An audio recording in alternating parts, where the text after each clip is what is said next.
الصلاة والسلام عليك يا حبيب الله. والصلاة والسلام عليك يا حبيب الله. الصلاة والسلام عليك يا نبي الله. الصلاة والسلام عليك يا نبي الله. وعلى آلك وعلى آلك وأصحابك وأصحابك يا نور يا الله نور الله. صلى الله تعالى عليه وسلم. صلى الله تعالى عليه وسلم. بسم الله الرحمن الرحيم. بسم الله الرحمن الرحيم. نويت سنة الاعتقاد.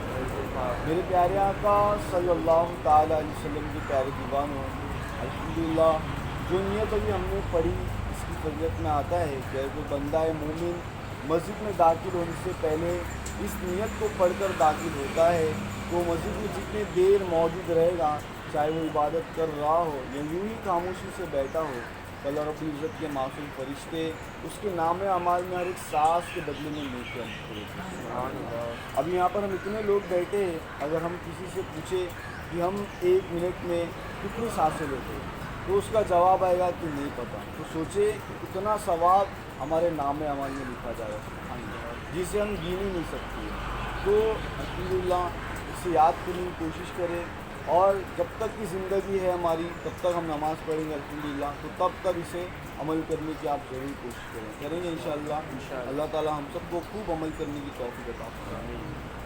میرے پیارے آقا صلی اللہ تعالی وسلم کی پیاری دیوانوں، آپ دیکھیں کہ اللہ رب العزت نے ہمیں جو نعمتیں عطا کی ہیں ہمیں اس کا خوب شکر کرنا چاہیے، اللہ رب العزت کا خوب شکر ادا کرنا چاہیے کہ اللہ رب العزت نے ہمیں الحمدللہ نعمتیں عطا کری۔ لیکن آج کے ٹائم آپ دیکھیں گے کہ لوگ جو اللہ رب العزت نے انہیں نعمتیں عطا کری ہے اس کا غلط استعمال کرتے ہیں، جیسے دور نہیں جاتے ہیں ہم، پاس کی نعمت کی بات کرتے ہیں تو اللہ رب العزت نے ہمیں ہاتھ عطا کیا، آنکھ عطا کیا، ناک عطا کیا، زبان عطا کی، کان عطا کی، یہ سب اللہ رب العزت کی کیا نعمت ہے نا۔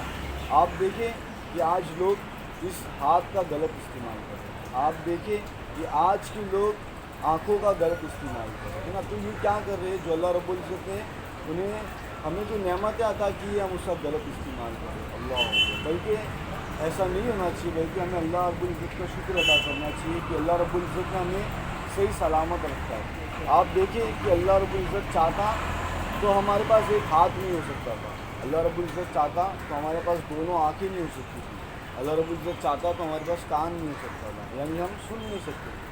لیکن اللہ کا بے پناہ احسان ہے کہ اللہ رب العزت نے ہمیں سب کچھ عطا کیا ہے، تو اب ہماری ذمہ داری بنتی ہے کہ ہم اس کا صحیح استعمال کریں، ہاتھوں سے لوگوں کی مدد کریں بلکہ لوگوں کے اوپر ظلم نہ کریں، ہے نا، آنکھوں سے اچھی اچھی چیزیں دیکھیں بلکہ غلط چیزیں نہ دیکھیں۔ اور آپ کو بتاؤں کہ اللہ رب العزت قرآن پاک میں ارشاد فرماتا ہے جس کا مفہوم ہے کہ اگر کوئی شخص اللہ رب العزت کی نعمتوں کا شکر ادا کرتا ہے تو اللہ رب العزت اس کی نعمتوں کو اور بڑھا دیتا ہے، سبحان اللہ۔ ایک وزیر اور ایک بادشاہ کا واقعہ ہے کہ ایک وزیر تھا جس کی ایک عادت تھی، اس کے ساتھ چاہے کچھ بھی ہو جائے، اچھا ہو یا برا ہو، تو وہ مسکراتا اور اللہ رب العزت کا شکریہ ادا کرتا۔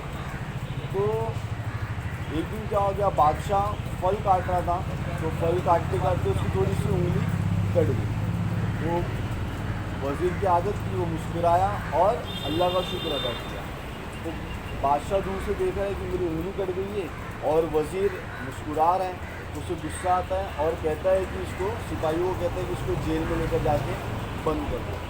تو اس کے بعد بادشاہ اپنے سپاہیوں کے ساتھ جنگل میں جاتا ہے شکاری کرنے کے لیے، تو وہاں پر ایسا ہوتا ہے کہ وہاں پہ آدی واسی لوگ آ جاتے ہیں اور سب سپاہی بھاگ جاتے ہیں لیکن بادشاہ پکڑا جاتا ہے۔